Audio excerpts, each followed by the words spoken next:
Tax જનતા ભરે. Tax જનતા એટલા માટે ભરે કે તમને એને વ્યવસ્થા આપો સુધજ, અને વ્યવસ્થા આપવાને બહાને તમને એ નાણાં આપે, અને એ નાણાં ભ્રષ્ટાચાર કરીને તમે ખાઈ જાઓ અને પાછા મરે પણ જનતા. આ જનતા ક્યાં સુધી આ ભાજપના ભ્રષ્ટાચારનો ભોગ બનતી રહેશે? આજે કોઈને ત્યાં બ્રિજ ઉપરથી નીકળવું કે બ્રિજ નીચેથી નીકળવું એ અસલામતી ફીલ થાય છે ભાજપના રાજમાં. આ ભાજપે કેવું ગુજરાત બનાવ્યું છે કે જે ગુજરાતમાં લોકો બ્રિજ નીચે ઊભા રહેતા પણ ડરે છે અને બ્રિજ ઉપર ચાલતા પણ ડરે છે.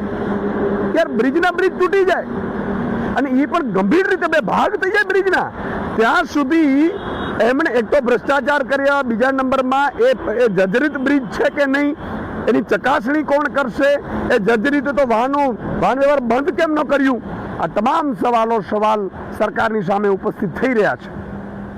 અમે નિષ્પક્ષ તપાસની માંગ કરી રહ્યા છીએ અને બીજી વાર કોઈ પણ નાગરિકનું આવી રીતે મોત ન થાય એની પણ અમે સુદૃઢ વ્યવસ્થા થાય એવી માંગ કરી રહ્યા છીએ. અને સાથે સાથે મુખ્યમંત્રીને કહેવા માંગીએ છીએ કે માત્ર ભોળપણથી રાજ્ય નથી ચાલતું, ભોળપણથી ઘર પણ નથી ચાલતું.